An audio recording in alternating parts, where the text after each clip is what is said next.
Merhabalar, mutfağıma hoş geldiniz. Bugün mutfağımda mis kokulu bir ayva reçeli yapacağız. Reçel için 4 adet orta boydan bir tık büyük ayvalarım var. Kabuklarını soyarak reçel yapımına başlıyorum.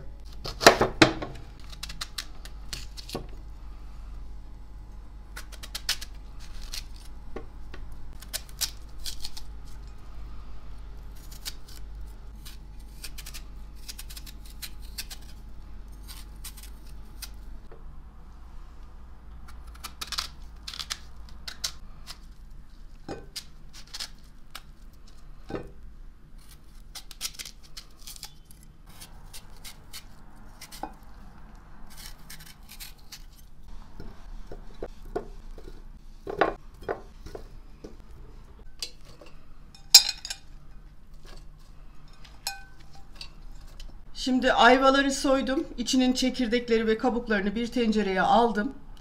Bunun üzerine su koyacağım ve pişireceğim, haşlayacağım. O çıkan suyla da reçelimizi yapacağız.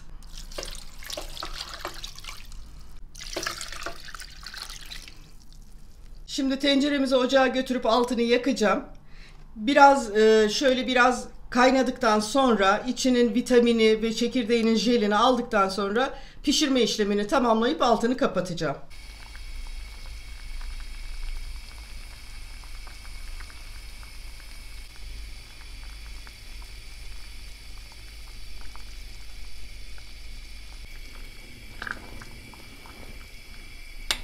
Ayva kabuklarımız kaynamaya başladıktan sonra bir yarım saat kadar haşladım.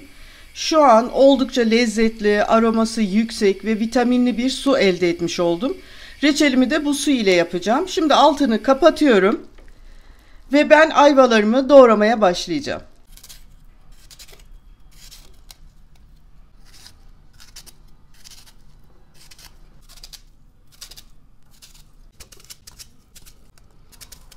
Ayvalarımı doğradım. İstediğiniz şekilde doğrayabilirsiniz. Ben biraz böyle çatala gelsin istedim. Ayvalarınızı alırken arkadaşlar ekmek ayvası, kokulu yumuşak bir ayva tercih edin. Hem reçeliniz çok daha lezzetli olur. Hem de yaparken çok zahmetli olmaz. Sert ayvalar uğraştırır. Şimdi bunu kaynattığım su ile buluşturacağım.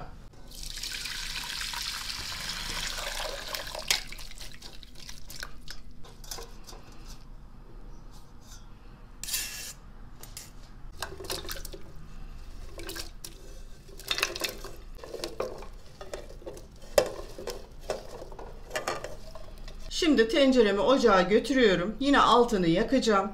Şekerini ilave etmeden biraz ayva ile birlikte pişireceğim.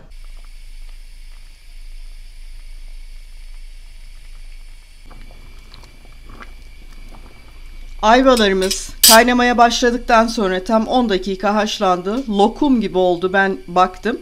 Şimdi şekerini ilave ediyorum. Şöyle su miktarını da göstereyim size. Gayet iyi.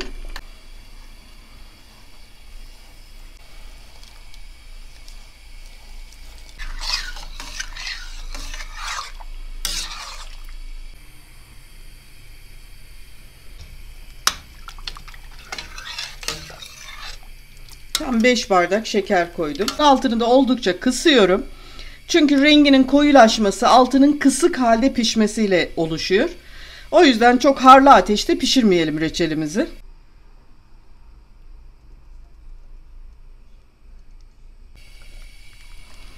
Reçelimiz yavaş yavaş kaynamaya başladı. Reçelimiz çok güzel renk almaya başladı. Bakın yavaş yavaş renk koyulaşmaya başladı. Pişmeye devam ediyor. Ayvalarımız da zaten şimdiden lokum gibi oldu.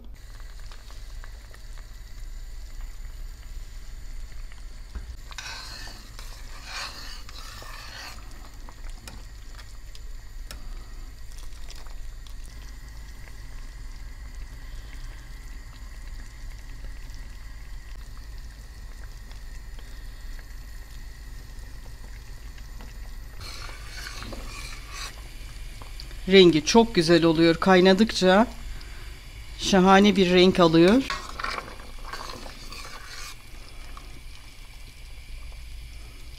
Bakın oldukça kıvam almaya başladı artık.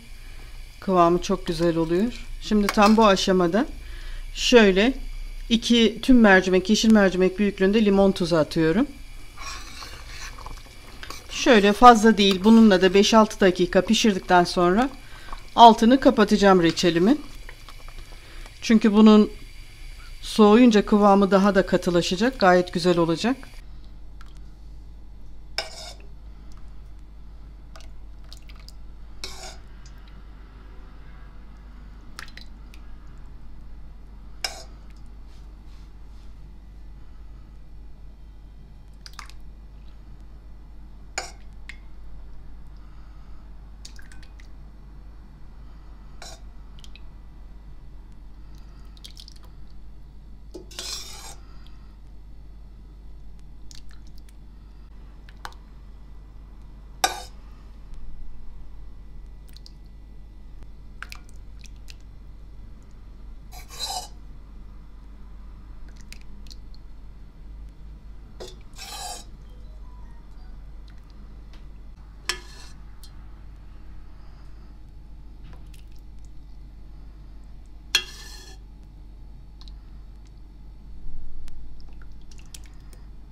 Mükemmel olmuş arkadaşlar.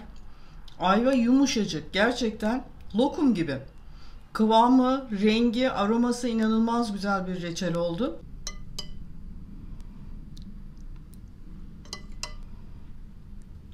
Tabii hala daha sıcak. Tam kıvamına gelmedi. Ama durdukça katılaşacak. Epey uzun sürüyor pişirmesi. Biraz sabırlı olmak lazım. Dediğim gibi altını kısık halde pişirmeye devam edin. Harlı ateşte pişirmeyin. Mükemmel bir ayva reçeli yaptık. Kabuklarını, çekirdeklerini, bütün vitaminlerini, aromasını kullanarak hazırladık. Sizler de tarifime birebir uyarsanız böyle çok güzel bir ayva reçeli yaparsınız arkadaşlar.